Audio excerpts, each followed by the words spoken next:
Hola, programadores. El día de hoy hablaremos de las estructuras de control. Las estructuras de control, en temas más tenemos las estructuras de control selectivas y las estructuras de control repetitivas. Las estructuras de control selectivas en temas más son las siguientes: if, else, else if, switch. Pero ellas para qué nos sirven. Las estructuras de control selectivas nos sirven para seleccionar una instrucción entre un conjunto de instrucciones que nosotros tenemos en base a una condición que nosotros estamos indicándole al programa. Y en caso de las estructuras de control repetitivas, nosotros repetimos una instrucción las veces que nosotros veamos pertinente en base a la condición que nosotros indicamos al programa. Sin más que decir, empecemos con la estructura de control if, else. Para empezar, nosotros tenemos que tener en cuenta cómo es que se codifica if, else en C++, es decir, la sintaxis. ¿Cómo es que nosotros codificamos if, else? Para ello, nosotros tenemos que poner if y entre paréntesis tenemos que poner la condición que queremos que se cumpla. Y entre corchetes ponemos el conjunto de instrucciones que queremos que se ejecute. Y en caso contrario, else también ponemos entre corchetes el conjunto de instrucciones que queremos que se ejecute en caso la condición sea falsa. Por ejemplo, aquí tenemos un breve ejemplo de que si la condición es verdadera, se ejecuta la siguiente línea de código. Y en caso sea falsa, se ejecuta la siguiente línea de código. Vean muy bien los corchetes que tienen aquí. Se pueden omitir como también no. Pero ¿cuándo se omiten y cuándo no se omiten los corchetes? Aquí veámoslo. Cuando nosotros tenemos una sola instrucción, simplemente podemos poner la instrucción y un punto y coma. Pero cuando nosotros tenemos entre dos condiciones a más, obligatoriamente tenemos que poner los corchetes, porque si no, hay un error en la sintaxis del programa y nos dice que está mal. De igual forma, si aquí tenemos un if y un else combinado como el código anterior, simplemente debemos haber omitido los corchetes y normal pudo haber pasado. Pero en cambio, mira, cuando tenemos dos condiciones a más, sí o sí tenemos que poner nuestros corchetes, porque es parte de la sintaxis del programa. Para nosotros poder definir de forma correcta la condición que queremos que se cumpla, o sea, si la condición que nosotros se cumple es verdadero o falso, es decir, que es un booleano, verdadero o falso. ¿Cómo es que nosotros manejamos eso? Lo hacemos gracias a los operadores lógicos. Con los operadores lógicos, nosotros podemos decir si la condición va a ser verdadera o falsa. Como ya nos ayudamos también de las tablas lógicas. No sé si se recuerdan los siguientes operadores lógicos. Menor que, menor igual a que, y así sucesivamente. Pero aquí tenemos que tener en claro algo. Que aquí tenemos doble ampersand, que en C++ se, se codifica de esta forma. Y en Python generalmente se lo pone como AND o OR. Aquí tenemos doble barra para decir un OR. Bueno, aquí tenemos un pequeño código, un pequeño ejemplo en el cual hacemos uso de las estructuras de control selectivas if y else. Aquí vemos de que primero que nada solicitamos un número.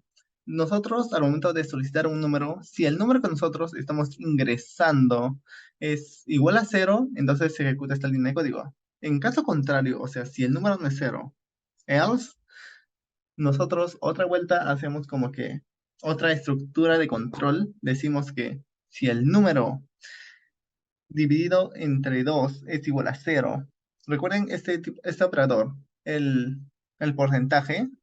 Este tipo de operador, recuerden que nos da el residuo. Es decir, que si el número tiene un residuo igual a cero, entonces el número es par. En caso contrario, si el número con su residuo no es igual a cero, entonces es un número impar.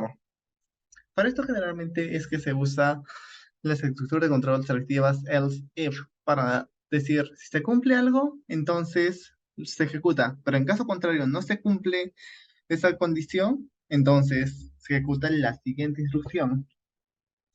Las estructuras de control no se quedan simplemente en ahí, si se recuerdan. También tenemos el else if. El else if no es nada más y nada menos como que una cadena de if else, en donde tenemos un conjunto de instrucciones y varias expresiones a la vez, varias opciones que nosotros podemos ejecutar.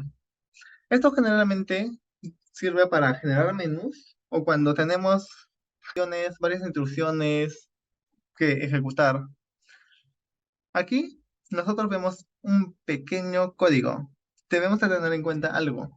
Cuando la expresión se cumple, es verdadera, automáticamente se ejecuta la instrucción y las demás expresiones e instrucciones ya no se van a ejecutar y simplemente salimos del código.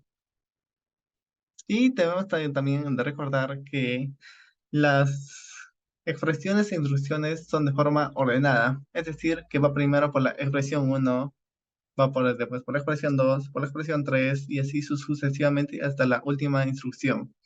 Aquí tenemos un pequeño código en donde hablamos de ello. Por ejemplo, aquí nosotros estamos pidiendo un número.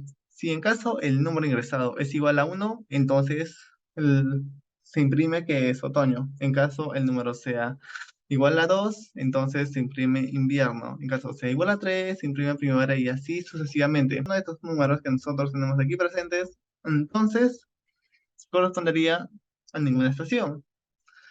Esto generalmente se nos hace un poquito tedioso porque tenemos que poner el SIF, al SIF, al SIF a cada rato. Para ellos que nosotros tenemos la siguiente estructura de control, switch.